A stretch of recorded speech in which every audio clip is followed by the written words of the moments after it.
pessoa assim ali a mexer-se, isso ajuda-me a concentrar, vamos ver. Está aqui a axialidade que falam os neoplatonados. Desculpem, quer dizer, é uma axialidade de per si, não realiza aquilo que eles dizem. Aquilo que eu quero numa igreja é que haja um percurso e que esse percurso seja linear, ou seja, o sentido, a experiência processional de me aproximar do altar. Ora, quando eu tenho aquelas coisas todas em linha, não há nenhuma experiência processional, antes pelo contrário, quer dizer, aquilo está a bloquear o caminho. Portanto, aquela experiência que nós fazemos, e para mim é muito empolgante de avançar em fila para a comunhão. Lembro-me sempre quando às vezes, desculpem, esta é um particular, mas as minhas meditações pós-comunhão são estar a olhar para aquilo e lembrar-me do filme do Henrique V, em que ele está a distribuir as armas para a batalha, não é? Para a batalha com os franceses. Portanto, aquele ato de uma pessoa se ir aproximando lentamente, se ir aproximando em conjunto, é uma coisa preciosa. Mas não é a axialidade, é o percurso, é o aproximar-se, percebem? Portanto, de facto, outra vez, quer dizer, a gente pode abordar isto, não me interessa considerar a questão do ponto de vista litúrgico, não sei discuti-la do ponto de vista litúrgico, mas sei discuti-la do ponto de vista arquitetónico. E há no Schwarz, no Maurizio Bergamo e em não sei quantos outros, não sei quantas ideias, que são boas ideias, que são bem intencionadas, mas que estão mal realizadas por falta de conhecimento arquitetónico. Desculpem dizer assim, é um bocadinho, se calhar, de pretensão da minha parte, mas acho mesmo isso, quer dizer, acho que são boas ideias que estão mal formalizadas, mas que podem ser bem formalizadas. Pois, há mais algumas perplexidades arquitetónicas que tive neste projeto, justamente às características da forma. Só por aquilo que não percebi foi, então, mas para si, esta questão desse plano inclinado? Ou... Não estava a falar do plano inclinado. O plano inclinado para mim é uma dúvida, de facto, percebo que facilita a participação, tem essas objeções todas. Esta disposição em semicírculo, ou as pessoas estarem de frente a frente, eu acho idiota, acho que não cumpre aquilo que promete. O problema é sempre isto, é que as disposições não cumprem aquilo que prometem, não é? Pelo contrário, haver um ligeiro arquear, uma disposição, um ligeiro arquear, isso já facilita. Outra coisa que, se não me engano, é o próprio Eugênio XVI ainda era cardeal em que ele livro da Espírito da Liturgia, em que ele refere em que esta distribuição em arco, em círculo, facilita a participação. Talvez não sabemos bem o que é a participação que se pretende aí. Isso é outra pergunta que se ia fazer. Mas e o que é que participa o que está na primeira fila com o que está na quinta atrás dele? Qual é a diferença? Ele participa com o que está no... Pois, a Assembleia de 400 pessoas, eu posso ver as 400 pessoas ao mesmo tempo. Mas já agora não sei se há assim mais outras. A minha pergunta é preciso? É isso que a gente precisa? Pois. Não, mas é precisamente a ação celebrativa, o conceito de participação. É o acontecimento do mistério pascal. E, portanto, aquilo que se realiza é a escuta da palavra e a transformação do pão no corpo. A participação é que cada um, desde o sacerdote à criança, seja canalizada e conduzida a fazer esse acontecimento, essa experiência. Portanto, é um corpo, mas é um corpo que tem... Porque, permita-me dizer só isto. Deixa-me só acabar aqui. Porque a celebração da fé é isto. Que depois eu sou chamado a celebrar isso na vida concreta, então temos os ditos espaços paroquiais, as salas de catequese, o convívio exterior, porque a ação, como dizia Zé Maria, para conviver vou poupar. Mas o ponto não é esse. E portanto, a celebração da fé é eu estar com o altar. Há aqui uma coisa que a mim me faz imensa comichão, porque não tem nada a ver com a minha personalidade. Há uma coisa nisto do ser cristão que me faz imensa comichão, porque não tem nada a ver com a minha personalidade, mas tenho que reconhecer que é um facto. E essa coisa que me faz imensa comichão, desculpem dizer assim, é exatamente a Igreja. A Igreja como conjunto de pessoas, a Igreja como vocês. Eu gostava muito mais de ser luterano no sentido que ele viesse diretamente falar comigo e dizer, mas não quer, não faz assim. Quer dizer, escolheu aquela coisa esquisitíssima e chatíssima de falar pelos outros, pela liturgia e pelos outros. Este sacramento da Igreja, aquilo que se diz, mas é que está no texto, fé, deixa-me só dizer, sim. Aquilo que está no texto, o Bergamo fala, que o Benedetti também fala, e que é enfatizado pelo grupo de juízo, que é quando dois ou três estiverem reunidos em meu nome, eu estou no meio deles. Porque chatice, são precisos mais 2 ou 3. Não gostava que fosse, mas são. O ponto não é que a coisa não aconteça. O ponto é que, desculpe dizer-lhe assim, quer dizer, sabe mais disto do que eu, não é? Mas quer dizer, eu tenho que reconhecer que o meu pecado original me inibe de reconhecer isso que está a acontecer e que preciso dos outros para ser ajudado nisso, percebem? E eu acho, parece-me, tanto quanto eu consigo perceber, filtrando estas coisas todas a partir da minha experiência, parece-me que a ênfase que o Vaticano II está a fazer, e aí eu acho absolutamente extraordinário, quer dizer, nós temos um amigo comum, que não vou mencionar agora aqui o nome dele, para vocês não ficarem chocados com ele, mas temos um amigo comum que acha, que diz, que a pior coisa que aconteceu à Igreja foi o Vaticano II. Não é só um. É esse, estás a pensar. A pior coisa, e mostra isto com gráficos. Mostra isto com gráficos. Havia não sei quantas vocações e as vocações caíram a seguir. Isso não é consequência da Vaticano. Pronto, agora, estou a perceber, quer dizer, eu até posso estar inclinado a considerar isso. Agora, o facto é que grandes papas que nós tivemos ultimamente, já não digo os papas do Vaticano II, não estou a falar do João XXIII, nem estou a falar do Paulo VI.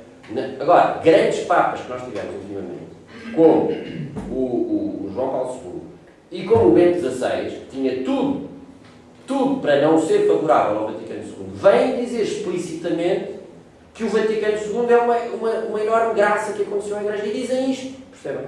E portanto, eu, se continuar nesta posição deste meu amigo, que é, aliás, é ótimo cristão, melhor que eu, muito mais santo do que eu. Não é, não. Está casado e tem 4 filhos.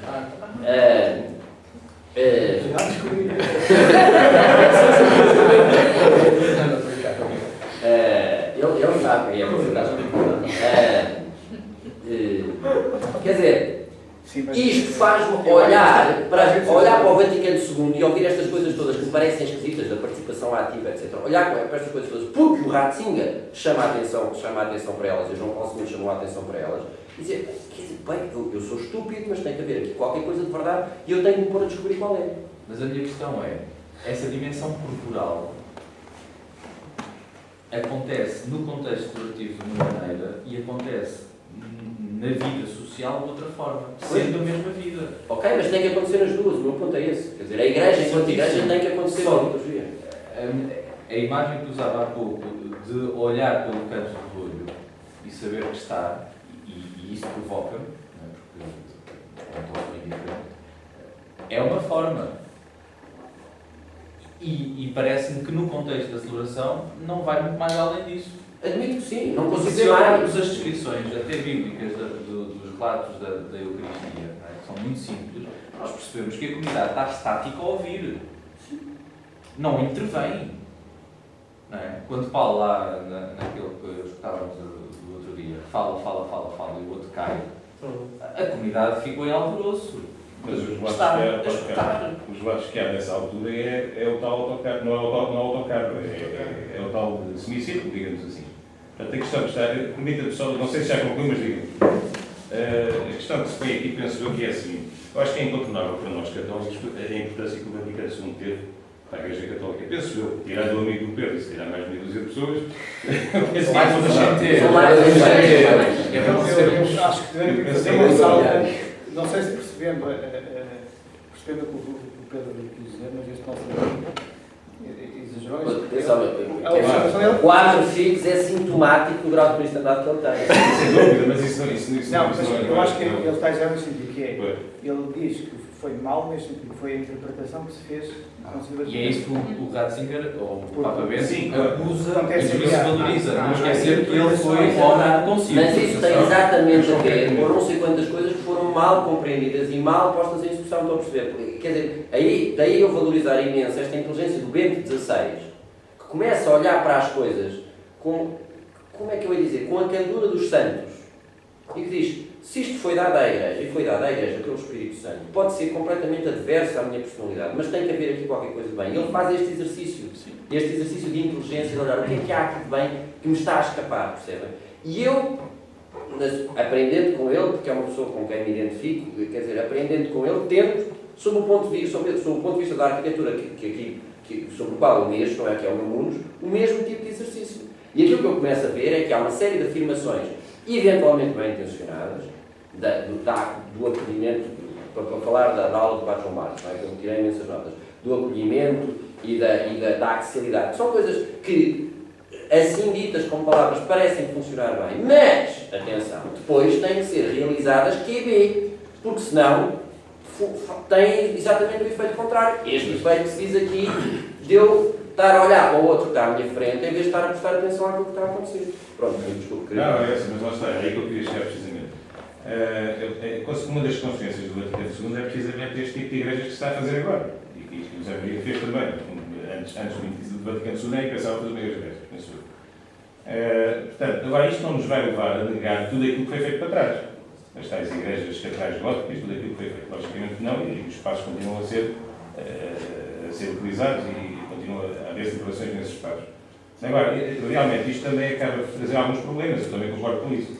Mas penso que o caminho estará, se calhar, numa síntese das duas soluções, do que propriamente estarmos a extremar as posições que as igrejas antigas é que eram boas e estas não funcionam. Porque acho que realmente ambas têm virtudes. Eu gostava de matizar as minhas observações e acho que também é deste nosso amigo comum, que eu tenho a impressão que ele atira é não ao que o Vaticano II fez e disse, mas o que muita gente diz que o Vaticano disse.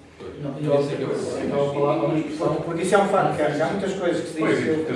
A interpretação que se vai à procura e está, às vezes, até ao contrário. Porque se fala no espírito do concílio, que é uma coisa que o espírito dá ativa. O que é o espírito do concílio? Havia um teólogo. É o espírito santo. Eu não sei se já estamos fora do tempo. Havia um teólogo que dizia o seguinte, e acho que tinha uma certa razão. Houve 3 concílios Vaticano II. O concílio do diabo, o concílio dos padres e o concílio do Espírito Santo. O que é preciso ir buscar é o concílio do Espírito Santo. Ou seja, não o do diabo, porque foram aqueles que, com muito alarido e tal, agora inovaram tudo e estragaram tudo e deram uma ideia péssima do concílio Vaticano II. Que em certos países deu origem ao Lefebvre. Para propor a heresia modernista, não é? E deu origem ao Lefebvre. E dos padres tiveram lá. Aquilo que este nosso amigo dizia é que ele baseia sempre em números que eu já ouvi contar essa teoria também. Que é ver o número de vocações, o número de padres que. Precisamente por causa do concílio. Isso não é consequência do concílio. Por causa do concílio do diabo. Por causa do concílio do diabo. Ou seja, houve muita gente que se aproveitou do concílio e algumas vezes, inclusivamente, liturgistas, que se calhar dogmatizaram determinadas. A libertação é fruto de uma má interpretação do concílio, mas e não só. Quer dizer, não é só. Dentro da liturgia. Este debate era o quarto dos meus anos. Por exemplo, estou-me a lembrar agora, eu penso que é um defensor do concílio e acho que eu que gosto também sou um grande defensor do concílio. Pois, exato. E eu também. Eu também. Por vários motivos. Não sei se acho que tem que haver um compromisso. Há um caso paradigmático na praça atual que me preocupa imenso nesse aspecto, tem a ver com este curso. Fernando Domingos é um homem inteligente, um homem burro, não me parece que seja. E é formado, mas foi capaz de dizer na Católica, nessa jornada onde também estive, e ouviu isto, certamente. E lembro-se que eu não disse esta coisa que eu referi do autocarro, foi ele que disse. Eu sei, eu estava lá. Eu agora quero dizer, então vai corrobora, se faz favor, se fizer favor, esta afirmação. Naquela altura, assim muito animada, a passagem dos 60 para os 70, eu ainda me lembro lá no convento que nós fizemos, as imagens todas, a gente meteu lá na sacristia. Foi o superior até decidiu tirá-las daquela sacristia e lá para o outro lado. É claro que a gente, ao levar de um lado para o outro sem querer, lá se foi um braço. E assim aos poucos narizes, cara, foi tudo partido. E aquela assembleia toda se riu. Eu fiquei chocado. Pior que a República. Porque nós estamos a perceber que nos anos 70, o Frei Domingos, hoje, agora nos anos 21, no século XXI, é capaz de dizer a uma assembleia de arquitetos, artistas plásticos, padres, teólogos e não sei o quê, malta que, inclusive aos padres, por muita ignorância arquitetónica que padres tenham, há padres que lutam com comunidades inteiras para poder ter um espaço digno de fé.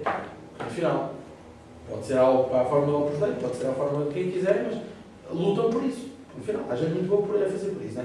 Eu, como sei que não me basta isso, faço esta formação. Agora, e porque tenho sensibilidade para isso, acho eu, não significa que saiba o suficiente e por isso tenho que vir aprender.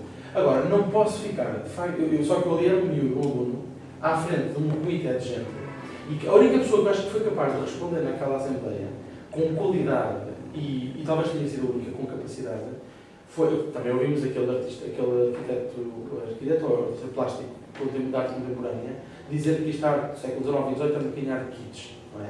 E houve lá o conservador do museu, o Marco Daniel, do Museu de Fátima, conseguiu responder muito bem. Em que ele falava desta dimensão da encarnação, a dimensão da imagética cristã, a importância, a tal questão do Cristo crucificado. Agora, o que me choca é este homem, como tantos outros, e aquela assembleia a rir-se, quer dizer, eu não queria acreditar. E mais ao século XVIII, posso dar-lhe mais chega sobre isso. Enfim, depois um bocadinho nervoso, às vezes, as intervenções não tem que ter com o resto das intervenções que eu faço. Mas eu não concordei com isso, aquela sua observação do Ferreira Domingos, das igrejas autocarro, de uma forma irónica, e este meu colega estava lá a dizer, mas isto que é como todos os outros.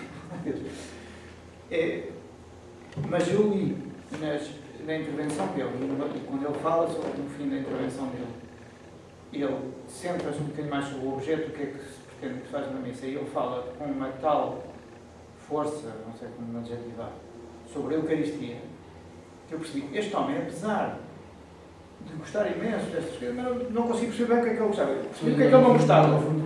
Eu percebi o que é que ele não gostava, não percebi o que é que ele gostava.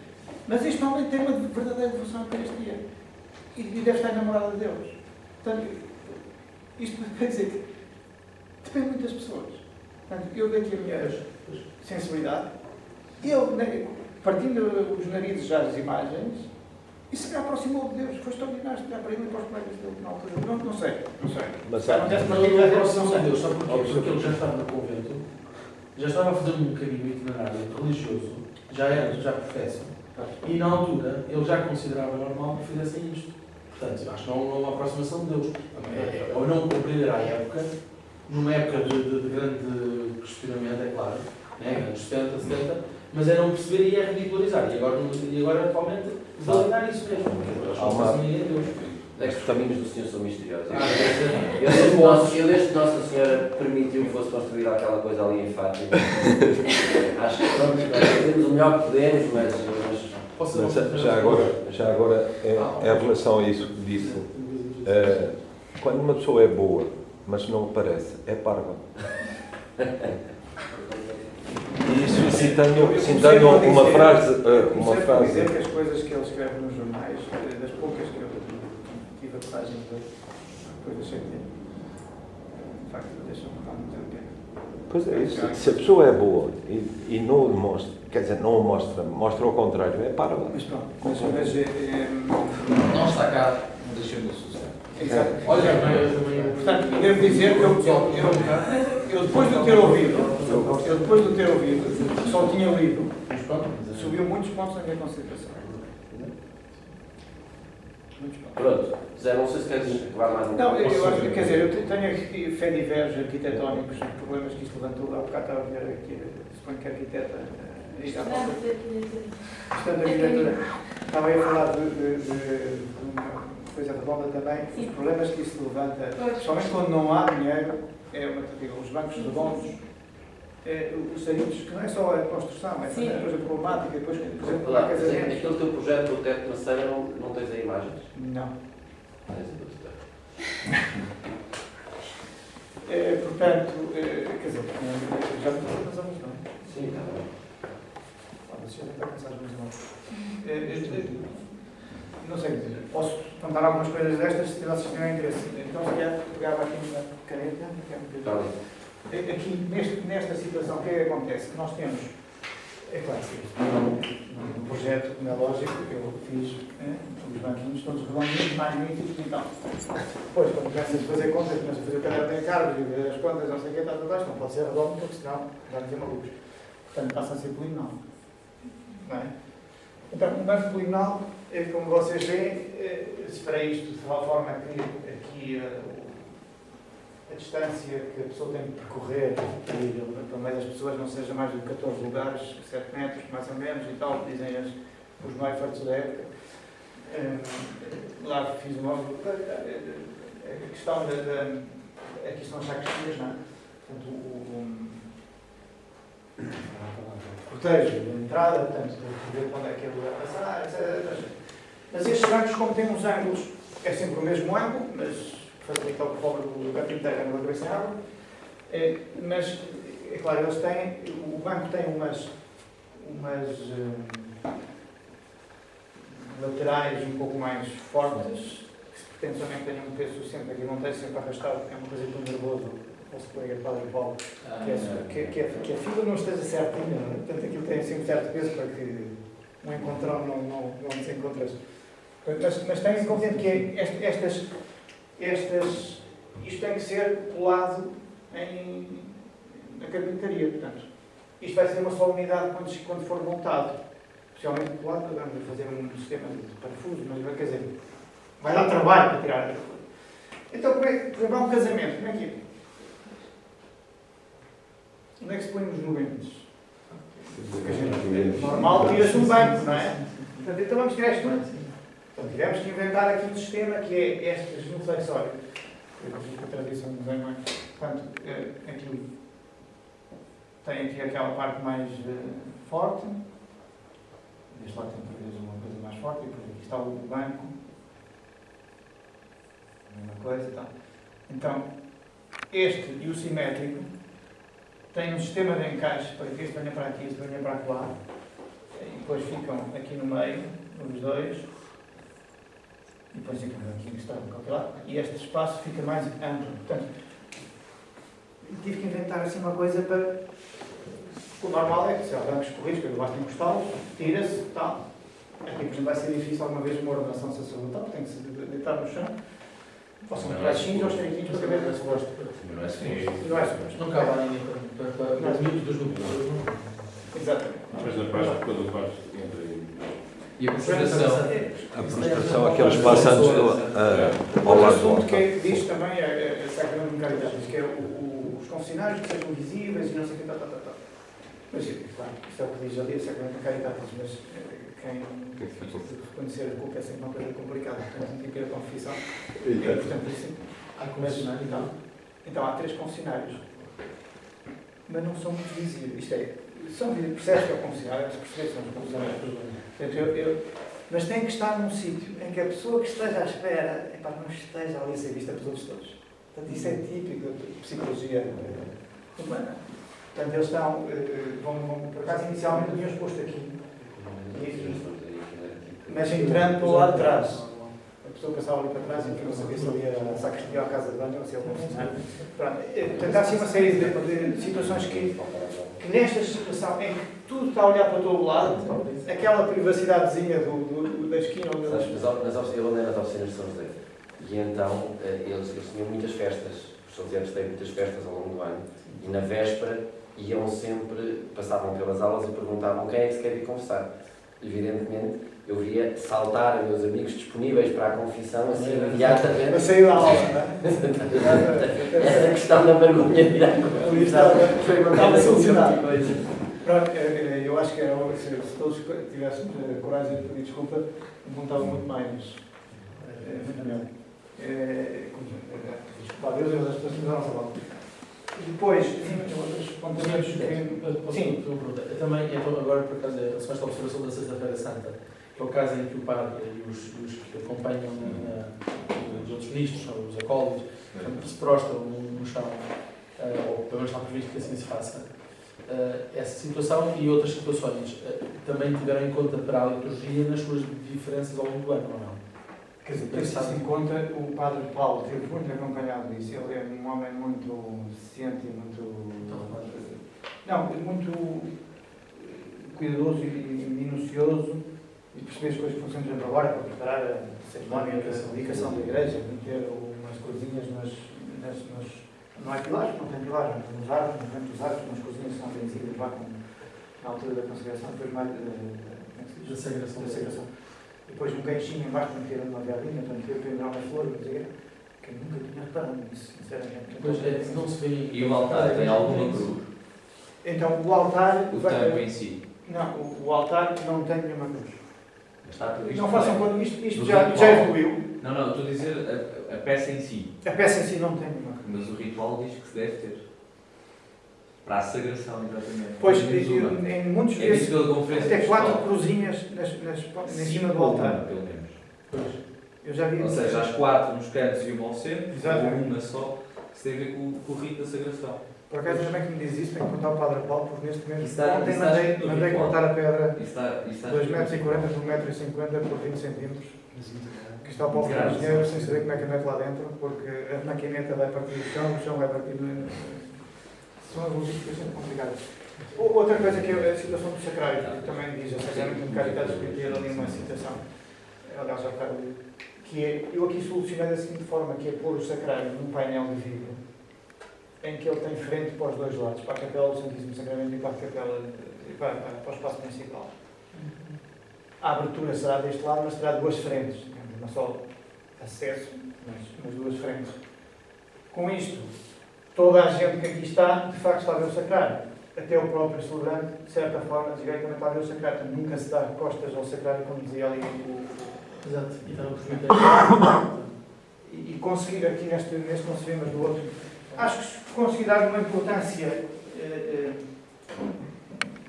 O projeto já não é isto, porque isto era na época das vacas gordas, isto era tudo vitral, tinha aqui uma iconografia que nunca mais acabava, talvez fosse o edifício em Portugal com mais vitrais, metros quadrados de vitral.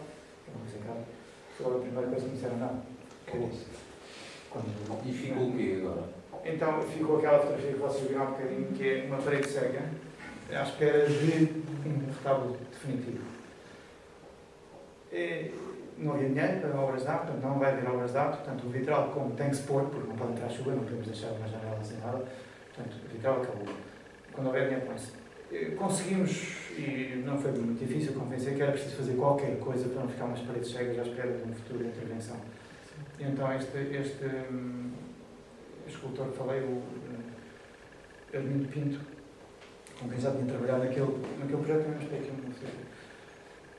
Falei com ele e ele ofereceu, de certa forma, quase a custo zero, do ponto de vista de honorários, enfim, pagando os colaboradores dele e o material, de fazermos ali uma intervenção o mais barata possível. Então fizemos, foi um investimento, nós podemos ver lá, já está feito.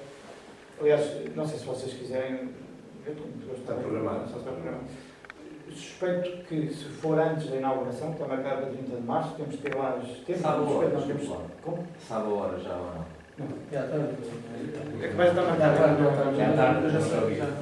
Portanto, se formos antes, temos que ter lá aquelas cerimoniais todos com a empresa construtora e os nomes e os seguros e os capacetes e as coisas e tal, mesmo que já tenha acabado. A engenheira de segurança é terrível, nunca vi uma senhora tão... Pois, em princípio seria antes de 30 de março, que era quando o curso está previsto acabar. 4 da tarde, acho eu. Mas não sei. Mas não há problema nenhum aí, quer dizer, uma formalidade a cumprir, já estamos todos a... Eu não posso votar em facto. Mas isto para dizer... então esta parede estamos a tratá-la, portanto, com um vestimento de pedra. Eu, como isto antes tinha tudo de vidro, mas já temos falado outra vez, vocês, pelo que eu percebi, têm um compromisso a seguir. Pois o professor relativos, não forem esses problemas litúrgicos, que for problemas construtivos, depois falamos lá. Não, o problema litúrgico, basicamente, foram estes os mais difíceis. Este ambão andou a passear, esteve aqui no início, veio para aqui, entretanto, isto já não ficou assim, ficou aqui, isto ficou reto e o altar aqui mais abaixo, o qual, quer dizer, o facto do altar estar no meio, as pessoas todas aqui à volta do altar estão aqui, não há problema nenhum, porque o padre está de costas para ali, não há problema nenhum, porque ele não está a falar com ninguém, ele está a falar com Deus. Portanto, mas o ambão sim, o ambão está a falar às pessoas, está a dizer uma homilia, tem que interferir com as pessoas, tem que interpelar. Portanto, aqui não tem lógica, mas de facto inicialmente estava aqui. Mas é estranho, porque os leitores vêm aqui para o presbitério e parece aquilo, tá, e no patriarcado não sabe piada nenhuma, dizem, não, lá está alguém, lá está alguém para aqui. E o Padre Paulo também vem, e passou bem. Portanto, isto foi redesenhado, isto já está diferente, deve ter feito aí mais 53.222 eleições, para ver se encaixava, os liturgistas todos deram a sua opinião e tal, e ficou gostado. Posso fazer uma pergunta sempre ao normalmente é o lado oposto, não é? Portanto, isto é, pelo menos o que nós temos visto aqui. Isso justifica-se o Estado daquele lado puro, o sacrário Estado sim. do lado cá. Exatamente. Curiosamente, o projeto inicial, o Ambão estava... Não, o projeto inicial, o Ambão estava aqui. Pois. E o sacrário estava ali, estava assimétrico, mas depois pediram, como o centro pastoral está deste lado, temos umas portas laterais aqui e uma central aqui. E o que vai acontecer no dia a dia é que esta é a única porta que está aberta, porque até visualmente a pessoa que está na secretaria vê quem entra e sai. Pediram para pôr a capela do Santíssimo deste lado, mudei isto. Portanto, e o não saiu do eixo já depois de estar aqui, então claramente tinha que estar aqui, porque aqui era estar mais de costas e aquela ideia de respeito pelo sacrário e tal. Depois inventei esta coisa que é, isto tem algumas áreas para estar em pé, não muitas, mas algumas. E se houver uma grande concentração, na Páscoa, no Natal, para evitar que as pessoas estejam aqui de uma forma irrespeituosa, enfim. Então inventámos uma espécie de genuflexório para dar um bocadinho de ar, sacralidade àquelas metros quadrados que ali estão. Assim como tínhamos outro problema, que é a pia batismal, que está ali no meio.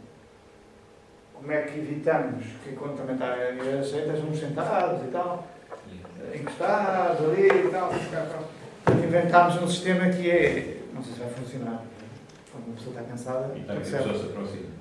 Fizemos um rebaixo no pavimento, 2 centímetros, e depois uma ligeira inclinação para a pessoa ficar incómoda ali. Pronto, são assim truques. Antigamente estava inventado.